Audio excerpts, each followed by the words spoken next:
నమస్కారం. Daily Bible study సిరీస్కి స్వాగతం. ఈరోజు మనం బైబిల్లోని అత్యంత శక్తివంతమైన మరియు చాలామందికి అర్థం కాని పుస్తకాన్ని ప్రారంభించబోతున్నాం.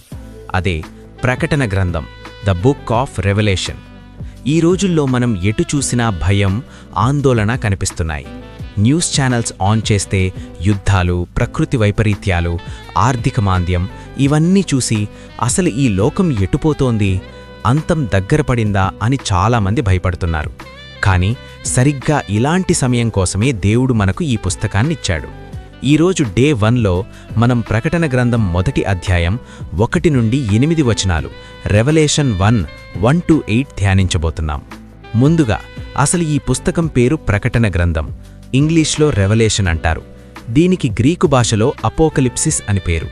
ఈ రోజుల్లో అపోకలిప్సిస్ అనే పదం వినగానే మనకు గుర్తొచ్చేది విధ్వంసం లేదా ప్రపంచం అంతమైపోవడం. హాలీవుడ్ సినిమాలు మన మైండ్లో ఆ చిత్రాన్ని ముద్రించాయి.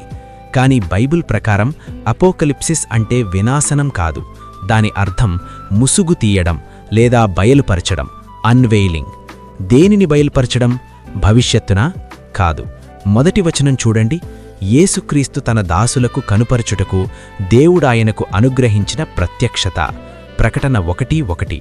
చూశారా? ఇది అంత్యదినాల గురించి భయపెట్టే పుస్తకం కాదు. ఇది యేసుక్రీస్తు యొక్క ప్రత్యక్షత. అంటే ఈ పుస్తకం ద్వారా దేవుడు మనకు యేసుక్రీస్తును ఒక కొత్త రూపంలో, ఒక రాజుగా, ఒక న్యాయాధిపతిగా చూపించబోతున్నాడు. సువార్తల్లో మనం యేసును ఒక సేవకుడిగా, గొర్రెపిల్లగా చూశాము. కానీ ఇక్కడ మనం ఆయనను యూదా గోత్రపు సింహముగా, లయన్ ఆఫ్ జూడాగా చూడబోతున్నాం. ఈ పుస్తకాన్ని చదవడం వల్ల మనకేంటి లాభం? 3వ వచనంలో ఒక అద్భుతమైన వాగ్దానం ఉంది. ఈ ప్రవచన వాక్యములు చదువువాడును, వాటిని విని అందు వ్రాయబడిన సంగతులను గైకొనువారును ధన్యులు, ఎందుకంటే సమయం సమీపించినది. ప్రకటన 1:3. గమనించండి, బైబిల్లో ఉన్న 66 పుస్తకాలలో కేవలం ఈ ఒక్క పుస్తకానికి మాత్రమే ఒక ప్రత్యేకమైన దీవెన, బ్లెస్సింగ్ ఉంది. ఎవరైతే దీన్ని చదువుతారో, వింటారో వారు ధన్యులు అని దేవుడు మాటిస్తున్నాడు. ఈరోజు మీరు ఈ మాటలు వింటున్నారు కాబట్టి ఆ ఆశీర్వాదం మీకు కలుగుతుంది. ఇప్పుడు మనం ప్రస్తుత పరిస్థితులను, కరెంట్ ఈవెంట్స్ ఈ అధ్యాయంతో పోల్చి చూద్దాం. యోహాను ఈ పుస్తకాన్ని రాస్తున్నప్పుడు రోమా సామ్రాజ్యం క్రైస్తవులను భయంకరంగా హింసిస్తోంది. డొమిషియన్ చక్రవర్తి తనే దేవుడనని ప్రకటించుకున్నాడు. క్రైస్తవులు భయంతో ఉనికిపోతున్నారు. యేసు నిజంగానే రాజు అయితే ఈ దుర్మార్గుల పాలన ఎందుకు సాగుతోంది అనే ప్రశ్న వారిలో ఉంది. ఈరోజు మన పరిస్థితి కూడా అలాగే కదా? ఒకవైపు టెక్నాలజీ పెరుగుతోంది, మరోవైపు యుద్ధాలు జరుగుతున్నాయి. ప్రపంచాన్ని ఎవరు కంట్రోల్ చేస్తున్నారు అనే అనుమానం మనకు రావచ్చు. దానికి సమాధానమే 7 మరియు 8 వచనాలు.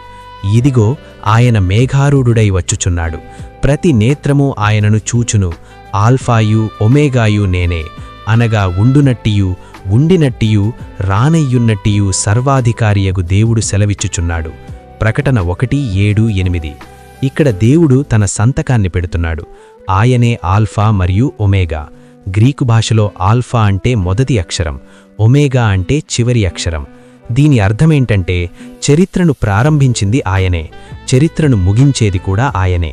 మధ్యలో వచ్చే రాజకీయ నాయకులు, డిక్టేటర్స్ లేదా వైరస్లు ఏవీ కూడా దేవుని ప్లాన్ను మార్చలేవు.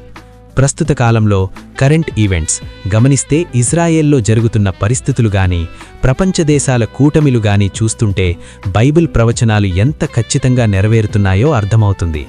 మనుషులు భవిష్యత్తు గురించి భయపడుతున్నారు. కానీ క్రైస్తవులుగా మనకు భయం అక్కర్లేదు. ఎందుకంటే మన రక్షకుడు రానయ్యున్నాడు. He is coming. సో ఈరోజు మనం నేర్చుకున్న పాఠమిదే. ప్రకటన గ్రంథం అనేది ఒక భయానకమైన సినిమా కాదు, అది మనకు ధైర్యమిచ్చే ఉత్తరం. రేపటి ఎపిసోడ్లో యోహానుకు కనిపించిన ఆ అద్భుతమైన దర్శనం ఎలా ఉంది, యేసుక్రీస్తును ఆయన ఎలా చూశాడు, ఆ దర్శనంలో ఉన్న 7 నక్షత్రాలు, 7 దీపస్తంభాలు అంటే ఏంటి అనేది మనం రేపు డే 2లో చర్చిద్దాం. ఈ వాక్యాలు మీ హృదయంలో భద్రపరుచుకోండి. దేవుడు మిమ్మల్ని దీవించునుగాక. ఆమేన్. Strength in grace. It's all about Jesus.